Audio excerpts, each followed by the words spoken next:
Welcome to T-SAT. I'm Naresh, history faculty. ఈరోజు మనము ఈ వీడియోలో రాష్ట్రకూటుల గురించి నేర్చుకుందాము. మధ్యయుగ భారతదేశ చరిత్రలో మనకు అత్యంత ముఖ్యమైన వాళ్ళుగా రాష్ట్రకూటులు చెప్పుకోవచ్చు. రాష్ట్రకూటులో గొప్ప సామ్రాజ్యాన్ని నిర్మించడం జరిగింది. మనకి రాష్ట్రకూటులు వాళ్ళ యొక్క శాసనాల్లో ఏమని చెప్పుకున్నారంటే, మేము యదువంశ వీరుడైనటువంటి సాత్యకి యొక్క సంతానం అని చెప్పుకున్నారు. సాత్యకి ఎవరయ్యా అంటే యదువంశానికి చెందిన వాళ్ళు. శ్రీకృష్ణుడికి వరసకు సోదరుడి వ్యక్తి సాత్యకి, అతని యొక్క సంతానము. అంటే వీళ్ళు యాదవులు లేదా యదువంశము అంటే శూద్రులు. మనకి క్షత్రియులు మాత్రమే పరిపాలన చేయాలి, కానీ వీళ్ళు శూద్ర వంశము. యదు అంటే యాదవులు శూద్రులు. శూద్ర వంశంగా చెప్పుకోవాల్సి ఉంటుంది. 8వ శతాబ్దం మధ్య నుండి రాష్ట్రకూటులు వాళ్ళ పరిపాలన ప్రారంభించడం జరిగింది. 2వ ఇంద్రుని కుమారుడు నుండి దంతిదుర్గుడు రాష్ట్రకూటుల అధికారాన్ని స్థాపించడం జరిగింది. మనకి దంతిదుర్గుడి కంటే ముందు ఉన్న వాళ్ళంతా కూడా బాదామి చాళుక్యుల సామంతులుగా ఉన్నారు. ఈ 2వ ఇంద్రుడు బాదామి చాళుక్యుల దగ్గర సామంతుడుగా ఉన్నాడు. దంతిదుర్గుడు కూడా బాదామి చాళుక్యుల దగ్గర సామంతుడుగా ఉన్నాడని చెప్పాలి. 2వ విక్రమాదిత్యుడు అనేటువంటి బాదామి చాళుక్య చివరి చక్రవర్తి దగ్గర దంతిదుర్గుడు పనిచేయడం జరిగింది. దంతిదుర్గుడు 2వ విక్రమాదిత్యుడు మరణాంతరము స్వతంత్ర ప్రకటించుకోవడం జరిగింది. 2వ విక్రమాదిత్యుడు చివరి గొప్ప బాదామి చాళుక్య రాజుగా చెప్పుకున్నాము. అతని మరణాంతం 2వ కీర్తివర్మ రాజు అయ్యాడు.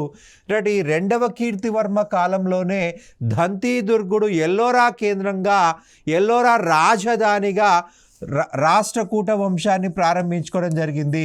రాష్ట్రకూట్ల రాజధాని ఏంటయ్యా అంటే ఎల్లోరా.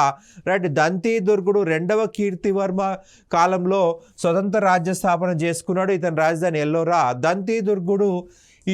దంతిదుర్గుడిని బాదామి చాళుక్య 2వ కీర్తివర్మ అణిచివేసే ప్రయత్నం చేయడం జరిగింది.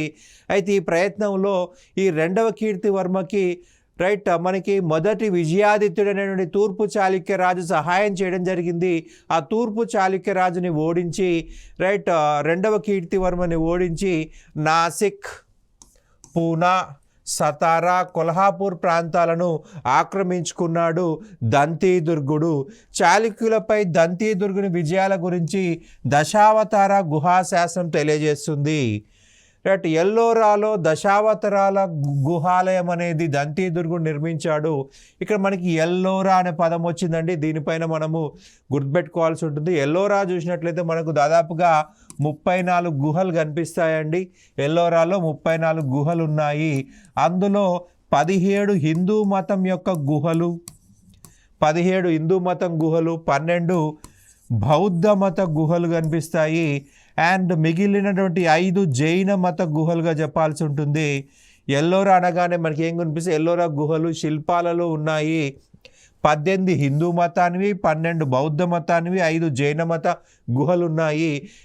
ఎల్లోరాలో దశావతారాల గుహాని నిర్మించింది దంతిదుర్గుడు. మనకి రాష్ట్రకూట టాపిక్ నుంచి ఎగ్జామ్ చూసినట్లయితే, ఎగ్జామ్లో మనకి రాష్ట్రకూట టాపిక్ నుంచి చూసినట్లయితే ఎల్లోరా గురించి అడుగుతాడు. ఎల్లోరాలో 34 గుహలు ఉన్నాయి. ఈ 34 గుహలు చూసినట్లయితే అందులో 17 హిందూ మతానికి చెందినవి, 17 హిందూ మతానికి చెందినవి, 12 బౌద్ధ మతము, 12 బౌద్ధ మతము, 5 జైన మతము.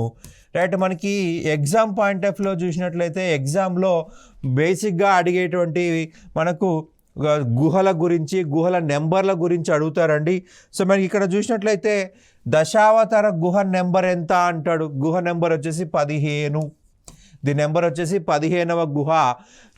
15వ గుహ అని గుర్తుపెట్టుకోవాలి. దశావతార గుహ 15వది.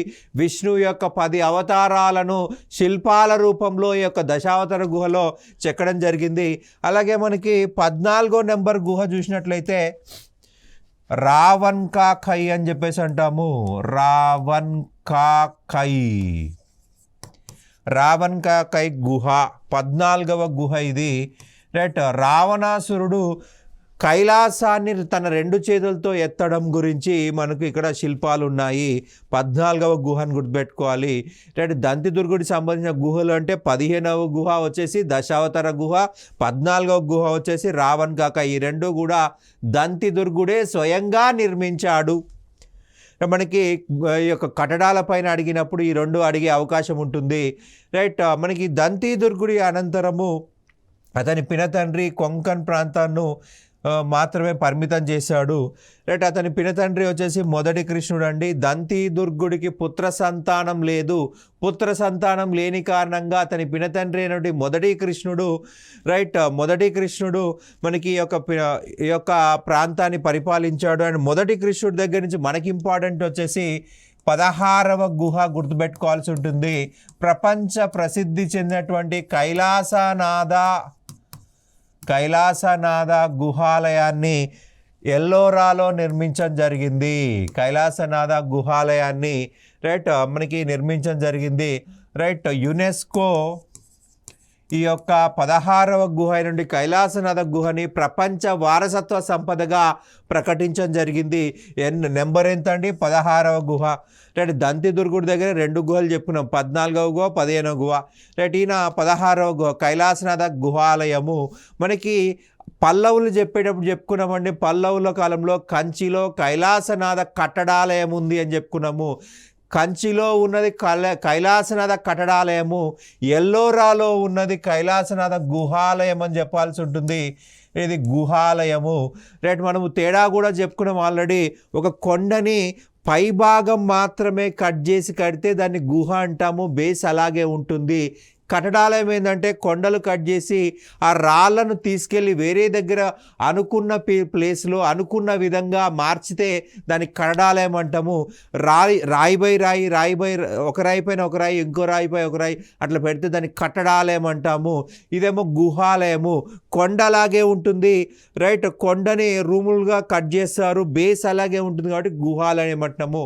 కంచిలో ఉన్నది కైలాసనాథ కట్టడాలయం కట్టింది 2వ నరసింహవర్మ. ఎల్లోరాలో ఉన్న కైలాసనాథ గుహాలయము కట్టింది మొదటి కృష్ణుడు అని చెప్పాలి. దీని నెంబర్ ఎంత అంటే 16వది అని గుర్తుపెట్టుకోవాలి. మొత్తం 34 గుహల్లో అత్యంత సుందరమైనది, అత్యంత విశాలంగా కట్టబడింది కైలాసనాథ దేవాలయము. అత్యంత విశాలంగా కూడా ఉంటుందండి. యునెస్కో ప్రపంచ వారసత్వ సంపదగా గుర్తించింది, మనం గుర్తుపెట్టుకోవాల్సి. అండ్ మొదటి కృష్ణుడు తర్వాత అతని కుమారుడు మొదటి గోవిందుడు చాళుక్యుల్ని ఓడించాడు. వేంగిరాజు ఓడింపబడి తన కుమార్తె శీలభట్టారికను రాష్ట్రకూట యువరాజు ధ్రువునికిచ్చి వివాహం జరిపించాడు. ధ్రువునికిచ్చి వివాహం చేశాడు. మొదటి కృష్ణుడు తర్వాత 2వ గోవిందుడు రాజైనాడు. అయితే 2వ గోవిందుడు తన పరిపాలన అంతా కూడా తన సోదరుని చేతుల్లో పెట్టాడు. నామమాత్రంగా 2వ గోవిందుడు పరిపాలించడం జరిగింది. అధికారం అంతా కూడా తన సోదరుడు ధ్రువుడు తన చేతిలో పెట్టుకున్నాడు. ధ్రువుడు అన్ని అధికారాలు అనుభవించి అతను ఆలోచించాడు, తన పేరు మీద పరిపాలిస్తే బాగుంటుంది కదా, తన సోదరునికి ఎందుకు పరిపాలించాలని చెప్పేసి తన సోదరుణ్ణి తొలగించేసి క్రీస్తు శకం 780లో రాజుగా ప్రకటించుకున్నాడు ధ్రువుడు రాష్ట్రకూటుల్లో మొదటి గొప్ప రాజు అండి. అత్యంత గొప్ప రాజు కాదు, మొదటి గొప్ప వాళ్ళలో మొదటివాడు ధ్రువుడు. ఇతను గాంగ పాలకుడైనటువంటి 2వ శివమార పల్లవ రాజుని దంతివర్మని ఓడించాడు. ఈ యొక్క 2వ శివమార మరియు దంతివర్మలు ఇద్దరూ కూడా 2వ గోవిందునికి సహాయంగా రావడం జరిగింది. సో ఈ ధ్రువుడు వాళ్ళిద్దరినీ కూడా ఓడించడం జరిగింది. ధ్రువుడు త్రిరాజ్య సంఘర్షణలో ప్రవేశించినటువంటి మొదటి రాజు. ప్రతిహార పాలకుడు వత్సరాజుని ఓడించి రాజస్థాన్కు తరిమేశాడు. మనకి కనోజ్ అనే ప్రాంతం కోసము త్రిరాజ్య యుద్ధం అనేది జరిగిందండి. కనోజ్ యొక్క రాజు ఇంద్రాయుధుడు. ఈ ఇంద్రాయుధుడి పైన ప్రతిహార వత్సరాజు దాడి చేశాడు. ధర్మపాల, ఇతను పాలా యొక్క రాజు, పాల వంశం యొక్క రాజు. ఇతను బెంగాల్ యొక్క రాజుగా చెప్పాల్సి ఉంటుంది. బెంగాల్ యొక్క రాజుగా చెప్పాల్సి ఉంటుంది. ప్రతిహార వత్సరాజు మొదటగా కనోజ్పై దాడి చేశాడు. సో ఈ యొక్క వత్సరాజు యొక్క శత్రువు ధర్మపాల, ఇతను కూడా కనోజ్ పైన దాడి చేశారు. ఒకేసారి ఇద్దరు దాడి చేశారు. మూడవ వ్యక్తిగా రాష్ట్రకూట ధ్రువ ఈ యొక్క యుద్ధంలోకి వెళ్ళడం జరిగింది. ఈ రాష్ట్రకూట ధ్రువుడు వత్సరాజును ఓడించాడు. వత్సరాజు ఓడిపోయి రాజస్థాన్ ఎడారికి పారిపోవడం జరిగింది. ధర్మపాలను ఓడించాడు. ధర్మపాల తన యొక్క రాజముద్ర అయినటువంటి శ్వేతపత్రాలను యుద్ధరంగంలో వదిలేసి పారిపోయాడు.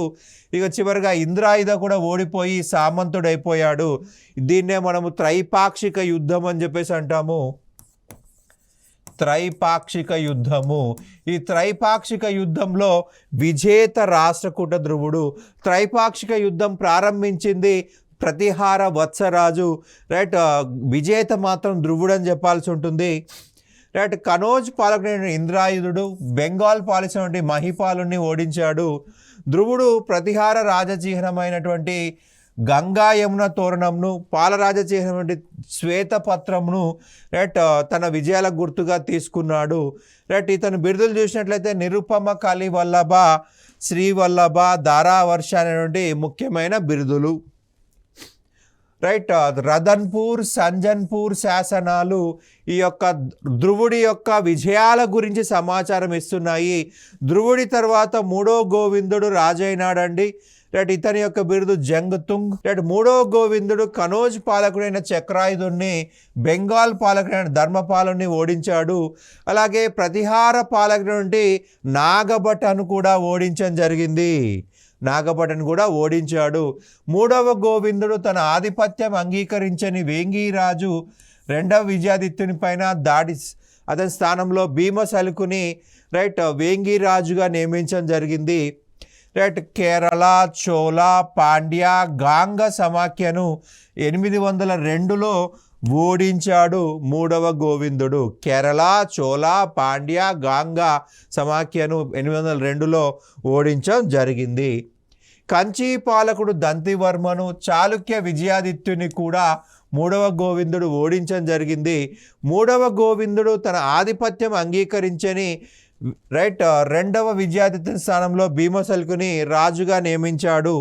నెక్స్ట్ చూసినట్లయితే అమోఘవర్షుడు, రైట్. మూడవ గోవిందుడు చాలా చిన్న వయసులోనే మరణించడం జరిగింది. సో అమోఘవర్షుడు అనేవాడు చిన్న వయసులో రాజయ్యాడు, రైట్.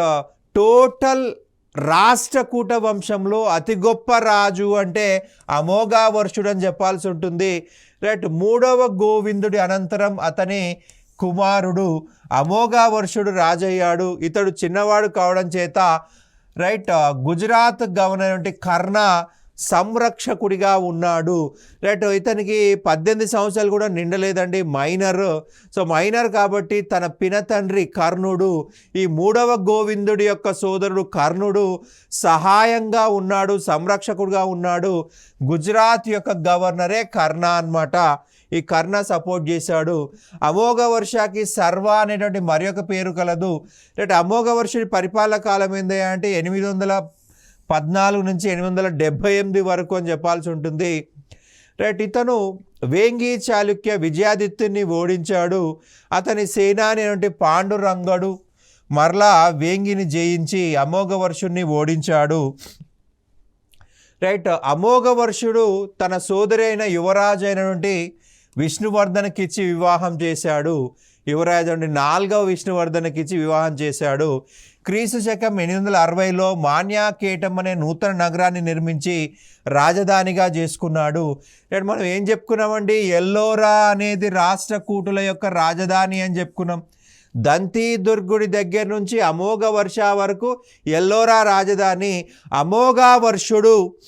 అమోఘవర్షుడు తన రాజధానిని మాన్యాకేటమునకు మార్చడం జరిగింది. మాన్యాకేటమునకు మార్చాడు, రైట్. మాన్యాకేట అనే నూతన నగరాన్ని నిర్మించిన అమోఘవర్షుడు నిర్మించి రాజధానిగా చేసుకోవడం జరిగింది, రైట్. అమోఘవర్షుడు ఎల్లోరాలో 30వ గుహ చోట కైలాసం అనేటువంటి ఆలయాన్ని నిర్మించాడు. మనకి చోట కైలాసం పేరు చూడగానే ఇది శివాలయం అనుకుంటాము, కానీ ఇది జైన దేవాలయము. అదేం సార్ మనకి కైలాసం అని ఉంది కదా అంటే, ఈ యొక్క దేవాలయానికి ఆ పేరు ఎలా వచ్చిందంటే 16వ గుహ చూసినట్లయితే కైలాసనాథ గుహాలయము, దాని నమూనాతో నిర్మించారు. 16వ గుహ కైలాసనాథ దేవాలయం నమూనాతో నిర్మించడం జరిగింది. సో అందుకే ఇక్కడ కైలాసనాథ దేవాలయం అన్నారు. కాకపోతే చాలా తక్కువ స్పేస్లో కట్టారు. 16వ గుహ ఏమో ఎలాబరేట్గా కట్టినట్లయితే ఇదేమో తక్కువ ప్లేస్లో కట్టారు, చిన్నగా ఉంది కాబట్టి చోట కైలాసం అనే పేరు వచ్చింది. ఇది జైన దేవాలయము. వర్ధమాన మహావీరుడు, పార్శ్వనాథుడి యొక్క విగ్రహాలు, ఇంద్రసభ లాంటివి మనకి యొక్క జైన దేవాలయంలో చోట కైలాసంలో కనిపిస్తాయి. ఇది జైన మతానికి సంబంధించింది. అమోఘ వర్షుడు స్వయంగా కవి. ఆయన కన్నడంలో కవిరాజా మార్గం అనే బిరుదుని, కవిరాజా మార్గం అనే గ్రంథాన్ని రచించాడు. అమోఘ వర్షుడు అతని యొక్క బిరుదు వచ్చేసి కవిరాజా. ఈ కవిరాజా బిరుదు పేరు మీద కవిరాజా మార్గం అనే గ్రంథాన్ని రచించాడు. రైట్. అమోఘ వర్షుడు బిరుదు ఏంటండి? కవిరాజు. భారతదేశ చరిత్రలో 4 చక్రవర్తులకి కవిరాజా అనే బిరుదు ఉందండి.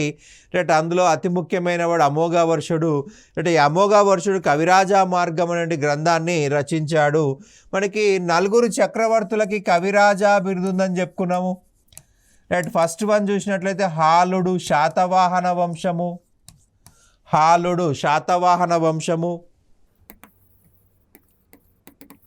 శాతవాహన వంశము. సముద్రగుప్త, గుప్తా వంశము. అమోఘ వర్ష, రాష్ట్రకూట వంశము. ఇక చివరగా భోజా, పరమారా వంశము. ఈ నలుగురు రాజులకి కవిరాజా అనే బిరుదు ఉందండి. మనకి ఎగ్జామ్లో ఎలా అడుగుతారంటే కవిరాజ బిరుదు లేనివారు అంటారు. ఎందుకంటే ఎక్కువ మందికి ఉంది. మనకి వచ్చే ఆప్షన్లు 4, ఇక్కడ 4కి ఉంది. సో 4కి ఉంది కాబట్టి మనకి ఏమంటారంటే కవిరాజ బిరుదు లేని రివర్స్లో అడిగే అవకాశం ఉంటుంది. హరిసేనుడు అమోఘ వర్షుని యొక్క ఆస్థాన కవి. ఇతను హరివంశం అనే గ్రంథాన్ని రచించాడు. హరిసేనుడు ఏం రాశాడు? హరివంశము. మనకి సముద్రగుప్తుడి కాలంలోని హరిసేనుడు వేరే, రాష్ట్రకూట కాలంలో మనకి సేమ్ పేరు ఉంది అంతే. రైట్. కవులో సేమ్ పేరు పెట్టుకోకూడదని ఏం లేదు, ఆయన ఒక కవి మాత్రమే. మరి రాజు అయితే హరిసేన 2 అని పెట్టుకోవచ్చు, కానీ రాజు కాదు, ఒక వంశం కాదు. రాజులైతే మనకు 1, 2 అని పెడతాం, కానీ కవులకు అలా పెట్టకూడదు. హరిసేనుడు అమోఘ వర్షుని ఆస్థానంలో నుండి కవి. రైట్. హరివంశం అనే గ్రంథాన్ని రాశాడు. రైట్. ఆది పురాణం చూసినట్లయితే జీనసేనుడు రచించాడు. గణితసార సంగ్రహం చూసినట్లయితే మహావీరాచార్య రచించాడు. గణితసార సంగ్రహము గణితం పైన రాసినటువంటి గ్రంథం ఇది, మ్యాథమెటిక్స్ పైన రాసిన గ్రంథం ఇది. అమోఘ వృత్తి అనే గ్రంథమును శాక్తాయన రచించాడు. మనకి రాష్ట్రకూటుల నుంచి ఖచ్చితంగా క్వశ్చన్స్ ఎలా వస్తాయా అంటే, ఇక్కడ యుద్ధాల కంటే కూడా, రాజుల యొక్క గొప్పతనం కంటే కూడా గుహల గురించి మనం ఖచ్చితంగా గుర్తుపెట్టుకోవాలి. ఇక్కడ మనం 4 గుహల గురించి చెప్పుకున్నామండి. దంతిదుర్గుడి దగ్గర 2 గుహలు, 14వ గుహ రావణ్ కా కై, 15వ గుహ దశావతార గుహ. అలాగే మనకి మొదటి కృష్ణుడు చూసినట్లయితే కైలాసనాథ గుహాలయం, దాని నెంబర్ 16 అని చెప్పుకున్నాం. అమోఘ వర్షుడు చూసినట్లయితే మనకు 30వ గుహ చోట కైలాసం. ఈ 4 గుహలు కంపల్సరీగా గుర్తుపెట్టుకోవాల్సి ఉంటుంది. అండ్ రెండవది వచ్చేసి రైట్, మనకు పుస్తకాల గురించి, రచయితలు, వాళ్ళ పుస్తకాలు, మనం చాలా వరకు రచయితల గురించి చెప్పుకున్నాము. మనకి రాష్ట్రకూటుల నుంచి ఖచ్చితంగా ఈ గుహల గురించి, రచయితల గురించి, రైట్, విదేశీ యాత్రికుల గురించి అడుగుతాడు. ఈ పాయింట్స్ పైన ఫోకస్ చేయాల్సి ఉంటుంది. రైట్. అరబ్బు యాత్రికుడు సులైమాన్ అమోఘ వర్షుడి కాలంలో రాష్ట్రకూట రాజ్యాన్ని సందర్శించాడు. మనకి యాత్రికులు కూడా చాలా ఇంపార్టెంట్ అండి. మనకు కాలానుసారంగా అమర్చండి. మనకి గ్రూప్ 3 ఎగ్జామ్లో చాలా క్వశ్చన్స్ హిస్టరీలో కాలానుసారంగా అమర్చండి అని చెప్పేసి అడిగాడు. సో కాలానుసారంగా అంటే వాళ్ళు వచ్చిన టైం పీరియడ్ ప్రకారం తెలిసి ఉండాలి. సో మనకి 850లో ఈ సులైమాన్ అనేటువంటి అరబ్బు యాత్రికుడు అమోఘ వర్షుడి ఆస్థానాన్ని సందర్శించాడు. మాన్యాకేటాన్ని సందర్శించడం జరిగింది. మాన్యాకేటన్ సందర్శించాడు. ప్రపంచం అంతా కూడా 4 వ్యక్తుల కంట్రోల్లో ఉంది అంటున్నాడు ఈ యొక్క సులైమాన్. మొదటి వ్యక్తి ఖలీఫా, ఇస్లాం మతం యొక్క రాజకీయ మతపరమైన గురువే ఖలీఫా, రైట్. సెకండ్ వ్యక్తి చైనా రాజు, థర్డ్ వ్యక్తి ఈజిప్ట్ రాజు, 4వ వ్యక్తి అమోఘ వర్షుడు అని చెప్తున్నాడు. భారతదేశం అంతా కూడా ఇతనికి అనుసరణలో ఉంది, భారతదేశం అంతా కూడా ఇతని మాట వింటుంది, రైట్. ఇతని మాట లేకుండా ఏ యుద్ధము జరగదు, ఇతని అంగీకారం లేకుండా ఏ యుద్ధము జరగదు, ఏ యుద్ధము ఆగదు అని చెప్పేసి మనకు చరిత్రకారుడు అయినటువంటి సులైమాన్ యాత్రికుడు తన గ్రంథంలో రాసుకున్నాడు. భారతదేశంలో అత్యంత గొప్ప చక్రవర్తి అమోఘ వర్షుడు అని చెప్పేసి ఈ సులైమాన్ తన గ్రంథంలో రాసుకోవడం జరిగింది. అమోఘ వర్షుని అనంతరం 2వ కృష్ణుడు రాజు అయ్యాడండి. ఇతను గంగ, కళింగ, అంగ, గుర్జర, లాట, మగధ పాలకులని ఓడించాడు. రైట్. గుణగ విజయాదిత్యుని చేతిలో ఓటమి చెంది కొన్ని ప్రాంతాలు కోల్పోయాడు. అయితే ఈ మిహిరభోజుడు కూడా ఈ యొక్క 2వ కృష్ణుడిని ఓడించడం జరిగింది. 2వ కృష్ణుడు అనంతరము 3వ ఇంద్రుడు రాష్ట్రకూట రాజైనాడు. రైట్. 3వ ఇంద్రుడు మనకి ఎగ్జామ్ పాయింట్ ఆఫ్ ఇంపార్టెంట్ అండి. రైట్. 3వ ఇంద్రుడి దగ్గర చూసినట్లయితే అల్ మసూది అనేటువంటి అరబ్బు యాత్రికుడు రాష్ట్రకూట రాజ్యాన్ని సందర్శించడం జరిగింది.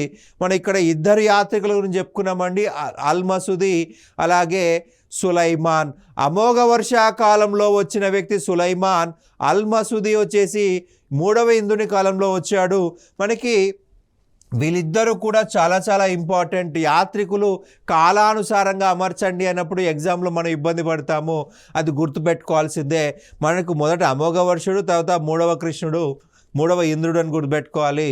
రైట్. 3వ ఇంద్రుని కాలంలో వచ్చిన వ్యక్తి అల్ మసూది, రైట్, రాష్ట్రకూట రాజ్యాన్ని సందర్శించాడు. ఇక 3వ కృష్ణుడు వచ్చేసి రాష్ట్రకూట చివరి రాజుల్లో గొప్పవాడుగా చెప్పాల్సి ఉంటుంది.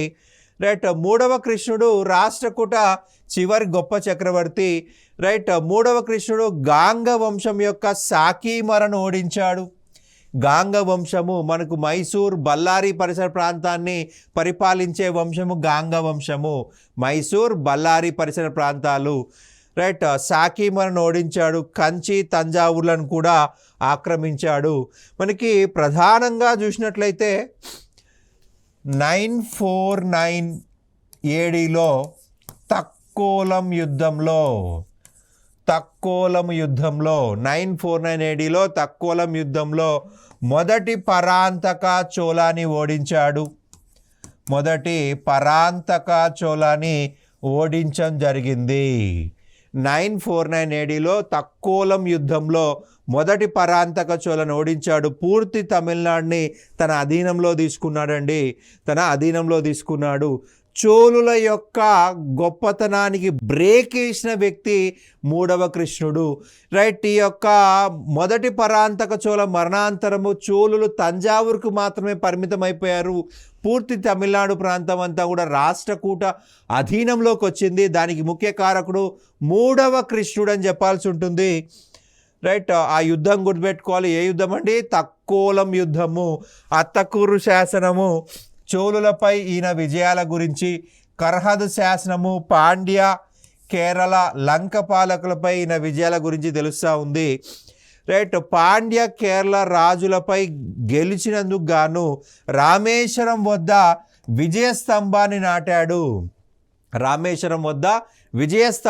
నాటాడు 3వ కృష్ణుడు. ఈ పాయింట్ కూడా మనకి ఎగ్జామ్ పాయింట్ ఆఫ్ ఇంపార్టెంట్ అండి. రైట్. రాష్ట్రకూట వంశంలో రామేశ్వరం వద్ద విజయస్తంభాన్ని నాటింది ఎవరు అంటారు? రైట్. ఇక్కడ మనకి 3వ కృష్ణుడు అనేది గుర్తుపెట్టుకోవాల్సి ఉంటుంది. రైట్. కన్నడ కవిత్రయంలో ఒకడైనటువంటి పొన్న ఇతని ఆస్థానంలో ఉన్నాడు. పొన్న శాంతి పురాణం అనే గ్రంథం రచించాడు.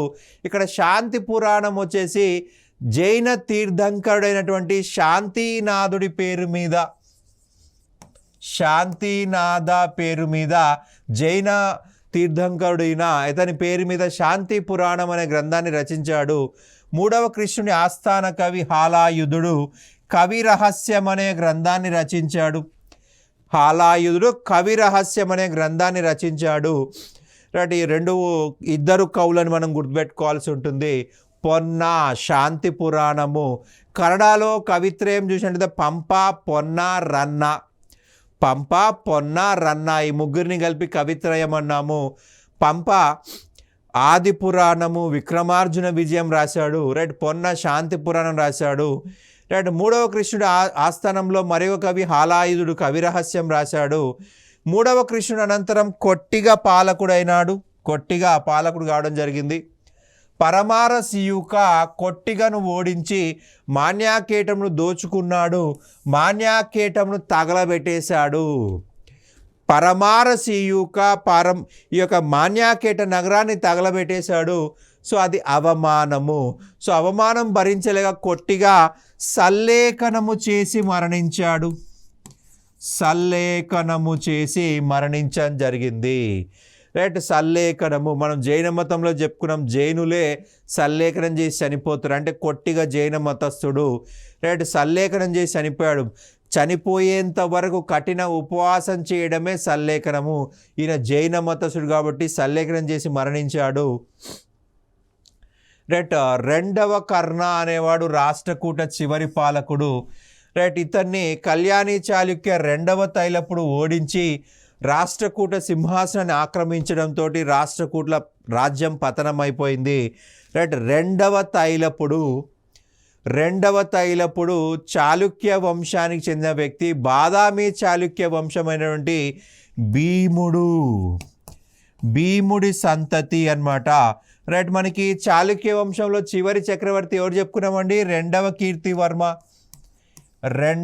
కీర్తివర్మతో మనకి బాదామి చాళుక్య వంశం అంతరించింది అని చెప్పుకున్నాము. ఈ రెండవ కీర్తివర్మ యొక్క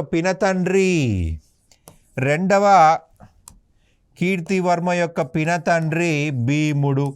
ఈ భీముడి సంతతికి చెందిన వ్యక్తే రెండవ తైలపుడు అని గుర్తుపెట్టుకోవాలి. అంటే ఈ యొక్క కళ్యాణి చాళుక్యులు, బాదామి చాళుక్యులు ఒక వంశానికి చెందిన వాళ్ళే. రెండవ కీర్తివర్మ చిట్ట చివరి రాజు అని చెప్పుకున్నాం బాదామి చాళుక్య వంశంలో. అతని పినతండ్రి భీముడి వంశం చెందిన వాళ్ళు, అంటే ఒకే కుటుంబానికి చెందిన వాళ్ళు బాదామి చాళుక్యులు, కళ్యాణి చాళుక్యులు. కళ్యాణి చాళుక్య రాజు అంటే రెండవ తైలపుడు ఈ యొక్క రెండవ కర్ణను చంపేసి రాష్ట్రకూట రాజ్యాన్ని ఆక్రమించుకున్నాడు. ఇక రాష్ట్రకూట పాలన ముఖ్యమైన అంశాలు చూసినట్లయితే రాష్ట్రకూటులు సాంప్రదాయ రాజరికాన్నే అవలంబించారు. రాజే అత్యున్నత సర్వాధికారి.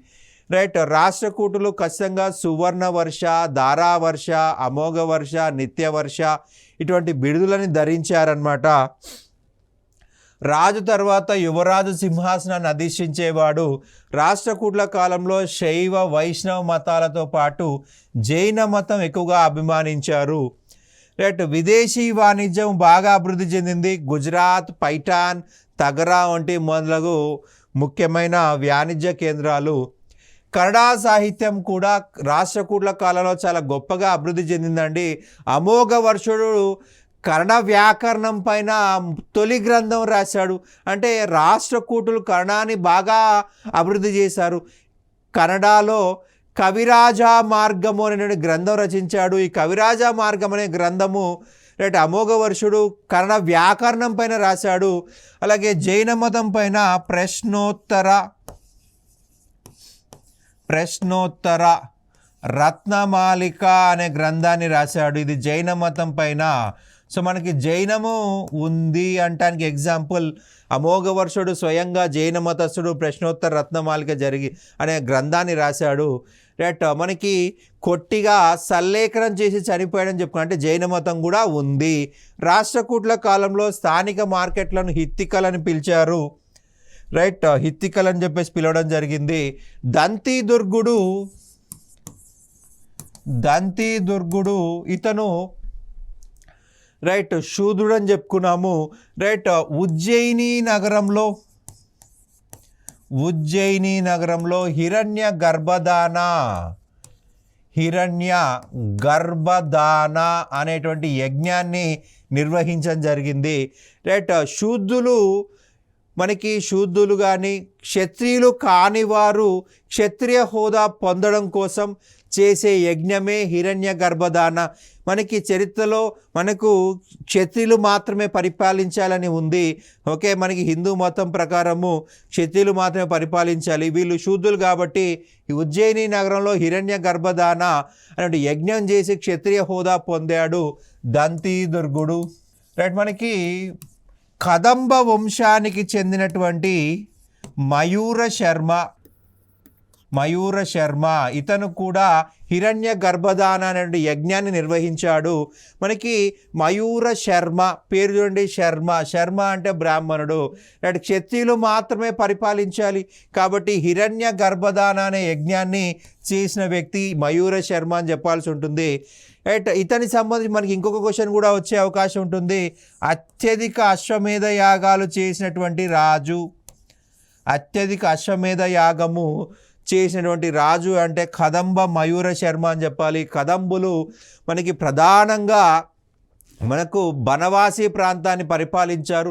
దాన్నే ప్రస్తుతం అనంతపురం, బళ్ళారి, మైసూర్ ప్రాంతాలు, దక్షిణ కర్ణాటక, దక్షిణ రాయలసీమ ప్రాంతం అని చెప్పాల్సి ఉంటుంది. అనంతపురం, బళ్ళారి, మైసూర్ ఇవన్నీ కూడా ఈ యొక్క బనవాసి అనే ప్రాంతం పేరుతో పరిపాలించారు కదంబులు. అందులో అతి గొప్ప రాజు మయూర శర్మ. హిరణ్య గర్భదాన అనే యజ్ఞం చేయడం జరిగింది. అశ్వమేధ అని చెప్పేసి ఈ యజ్ఞం చేయడం జరిగింది. అత్యధిక అశ్వమేధ యాగాలు చేసేది మయూర శర్మ. రైట్, ఈ రాష్ట్రకూట వంశం నుంచి మనకి ఎగ్జామ్ మీదలో ఖచ్చితంగా ఎటువంటి క్వశ్చన్స్ వస్తాయంటే ఫస్ట్ గుహల పైన ఎగ్జామ్లో అడుగుతారండి. రైట్, మనం ఇది కంపల్సరీ గుర్తుపెట్టుకోవాలి. మనం 4 గుహల గురించి చెప్పుకున్నాము. రైట్, ఈ 4 గుహలు మనకి ఎగ్జామ్ పైన ఇంపార్టెంట్. రైట్, దంతి దుర్గుడు 2 గుహలు చెప్పుకున్నాము. 14వ గుహ రావణ్ కాకై, 15వ గుహ దశావతార గుహ. అలాగే మొదటి కృష్ణుడు వచ్చేసి 16వ గుహ కైలాసనాథ దేవాలయం కట్టాడు, అది కైలాసనాథ గుహాలయం. అమోఘ వర్షుడు వచ్చేసి 30వ నెంబర్ గుహ చోట కైలాసం నిర్మించాడు. ఇక సెకండ్ వన్ చూసినట్లయితే సాహిత్యము, గ్రంథాలు. రైట్, వివిధ కవుల గురించి చెప్పుకున్నాము. అమోఘ వర్షుడు కావచ్చు, రైట్, హాలాయుధుడు, పొన్న, ఇవన్నీ బుక్స్ మనము ఈ రాష్ట్రకూట టాపిక్ నుంచి మనం నేర్చుకోవాల్సి ఉంటుంది. ఇక ఫైనల్గా చూసినట్లయితే యాత్రికులు. రైట్, ఈ యాత్రికులు అల్-మసూది మరియు సులైమాన్, వీళ్ళ గురించి నేర్చుకోవాలి. ఈ మూడింటిపైన ఫోకస్ చేయాలి రాష్ట్రకూట నుంచి. రైట్, మనకి రాష్ట్రకూటుల్లో రాజుల కంటే ఈ 3 పాయింట్స్ చాలా ఇంపార్టెంట్ అండి. దీనిపైన ఫోకస్ చేయండి, ఖచ్చితంగా మంచి మార్క్స్ వస్తాయి. Thank you.